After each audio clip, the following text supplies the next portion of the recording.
Addressing the seminar on industrial relations, the Minister for Labour said, I should at first thank the organizers for giving me the opportunity to address this seminar on a very important subject.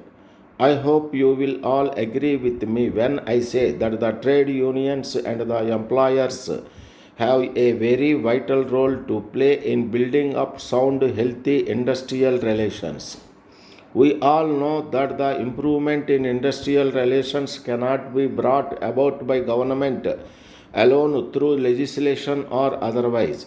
In a free and democratic country, it is chiefly a matter for management and labor, who are the parties mainly concerned. They are responsible for the development of mature labor relations. I believe that the government alone cannot bring about good and sound industrial relations, but it can provide the necessary background against which these relations can be built up by trade unions on the one hand and good personal management on the other. We are very happy to know that the government has launched upon a program for the workers' education. Let us hope that this program will be implemented both extensively and intensively.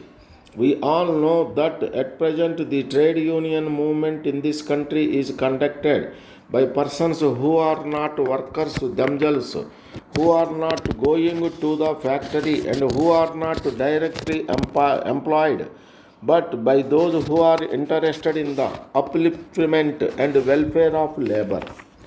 They are carrying on the trade union activities. Now it is time that workers themselves undertake this responsibility and run the trade union movement. In this connection, I wish to point out that today legislation has proceeded so far that unless workers know their rights under the legislation and also to a certain extent their obligations, they will not be able to reap the benefits which are meant to accrue to them.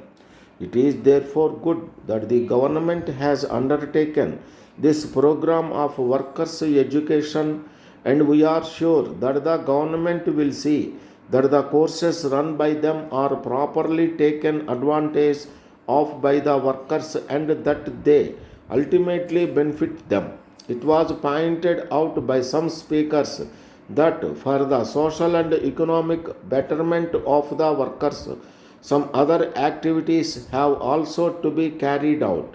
We should not confine ourselves merely to their rights within the factories.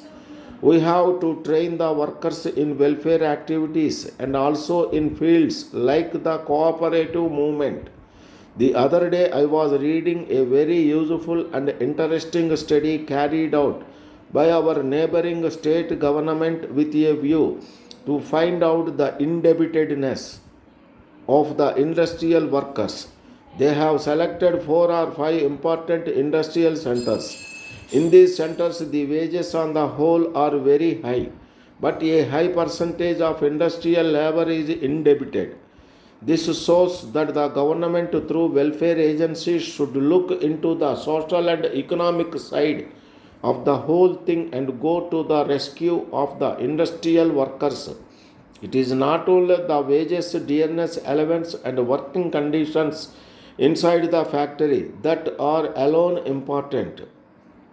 The conditions outside the factory have also to be looked into if they have to function as good citizens. It is in this context I wish to stress that the workers' education department should be undertaken on very healthy and sound lines because that is the right and sure way of bringing about the welfare of the working classes. This now brings me to the social security measures adopted from time to time by the government. I am referring to the employees' state insurance scheme.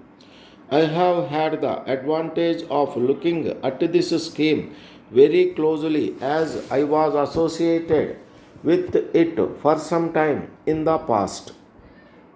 On the whole, I would say that the activities of the Employees State Insurance Corporation can be divided into two parts, namely, cash benefit side is concerned. Things are on the whole running smoothly. The corporation ensures that the administration is really efficient and that the laborers get the cash benefits to which they are entitled in time.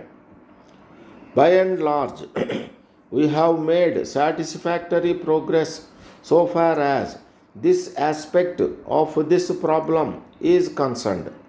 As regards the medical care side, I am very unhappy because the corporation is not attending to this matter as it is doing in the case of cash benefit side. I wish to stress that this aspect should also be taken care of by the corporation if their schemes are to be fully successful.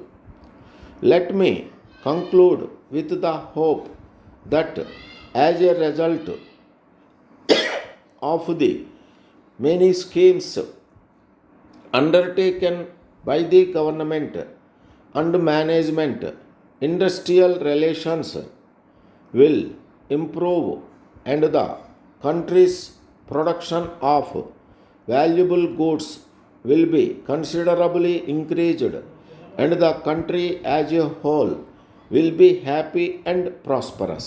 I am sure that the distinguished leaders in the trade unions movement and industrial management will offer useful suggestions which will help in establishing cordial industrial relations on sound footing.